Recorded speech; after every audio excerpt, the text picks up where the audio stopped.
Hello and welcome to the Chronicles of Chase. It's been too long, almost 2 weeks since part 3 of Naltithconet with a whopping 4 views, but gotta keep this story going in the interest of finishing it and getting to another. So we've got part 4 of Naltithconet today with Hot Wheels gameplay from the PS5 because I'm running out of iPad games to play.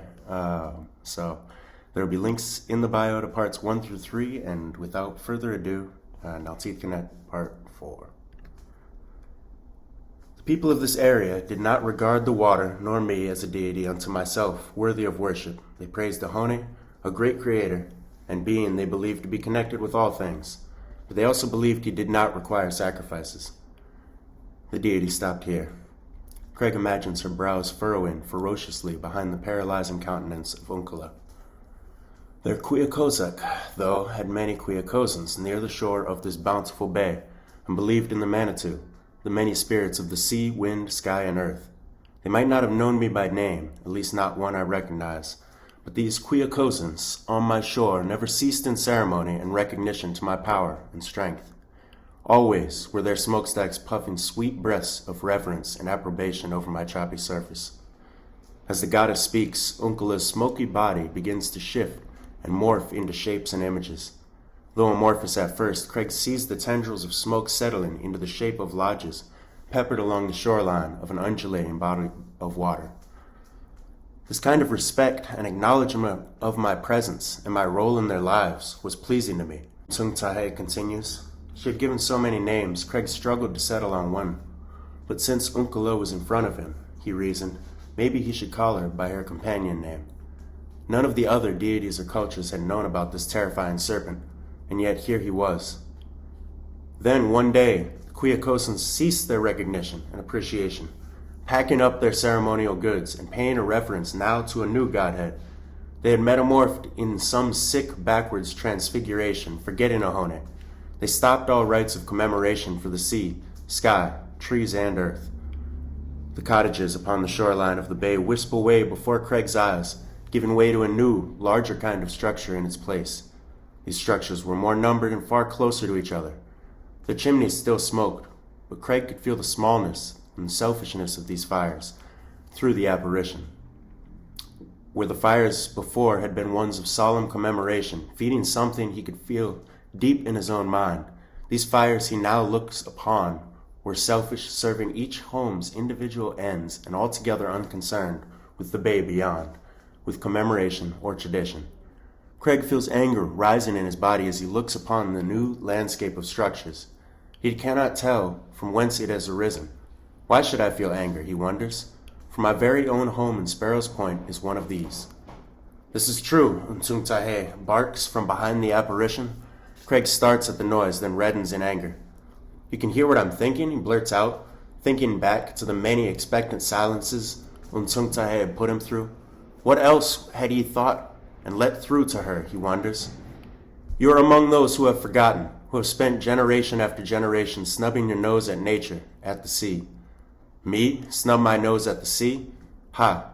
Craig's sailor mind pipes up before he remembers she can hear his thoughts. She stops speaking, behind Unkula for a moment, then continues. You do not lie, mortal, and yet... Her words trail off, as the smoke screen in front of Craig shifts again. The houses become more and more proliferate, almost stacking on top of each other in parts. A dark, sinister shade of smoke begins to seep into the image of the bay, swirling the silt-like substance in a whirlpool until all the water has been thus polluted. An enormous chunk of the bay near the north end begins sinking, falling into the water under the sheer weight of the structure piled onto its banks. Craig tries to crane his neck closer, only half aware and thus half horrified that he is burrowing his face deeper into Unkula's body. Underneath the structure and trailing away from it to the north, he thinks he can see the Severn River. Too many of you humans live lives of wanton disregard, of licentious disrespect of the earth that cradles and holds you. You may not show disdain towards me or my home, but too many of your compatriots living around these shores do. Craig hears the being yelling, almost louder than she had since he'd been kidnapped from the surface. And yet he could not wrench his gaze from the hunk of structures dangling off the Severn and into the Chesapeake's waters. Yes, Tsung Tahe, says with some exasperation, clearly angry to be interrupted, even if it was just a drifting thought. That is your nation's precious academy, which brings me finally to the answer of your questions. What do I want with you? At this, Uncula's smoky body uncurls ever so slightly, bringing its eyes back even with Craig's own. Upon the beast's forehead, the smoke begins swirling anew, revealing a figure who seems to be crouched in the very same pose as Atabe, Kawana, and Guabances, the frog deity from the Caribbean. I need two things from you, Naltithconet booms as the figure begins swaying from side to side with its arms outstretched in front of it. The first is ceremony. I demand homage, respect, honor, acknowledgement, and that is how I would like you to do it. Each day, as the sun rises, you will take my stance over the shoreline.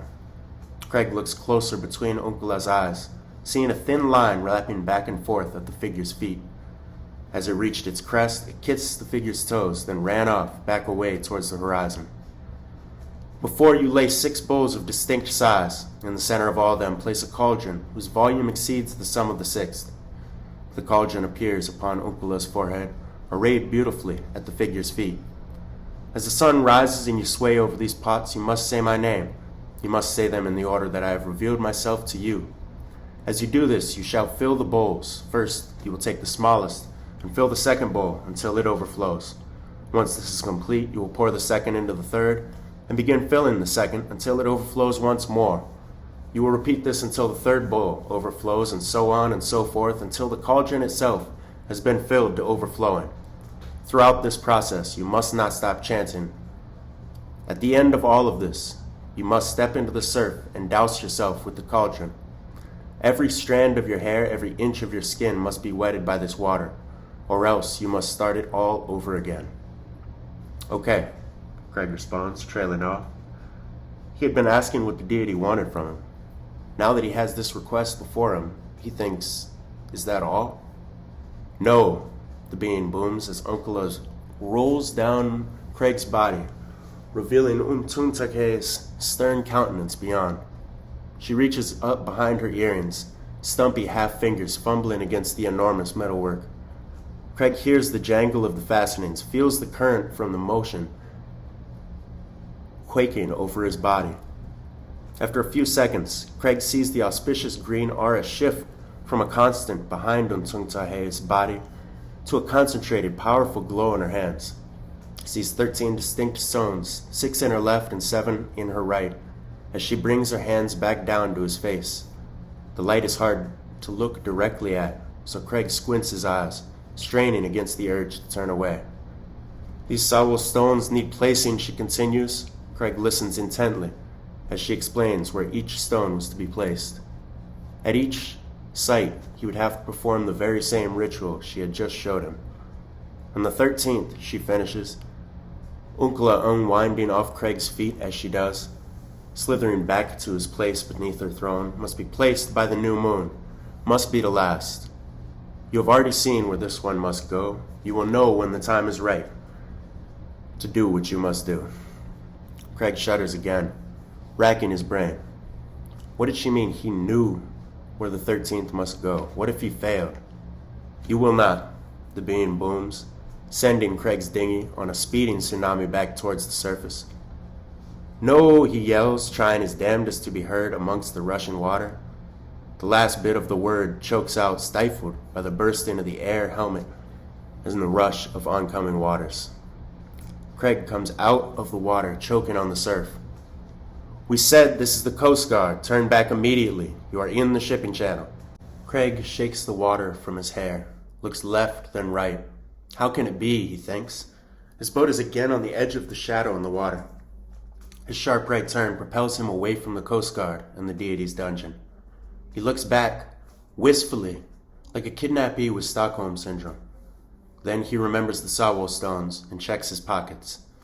There he finds all 13, a glowing proof that he wasn't losing his mind. Craig pilots his dinghy back towards home, giving up on the day's wages that he'd set out that morning to make. The stones rest heavily in his drenched jacket pockets. As he looks towards the horizon, towards Sparrow's Point, Craig knows what he has to do. That's been part 4 of Naltithconet. I promise it won't be 2 weeks before part 5 comes out. Please stay tuned. It will be probably in the next couple of days.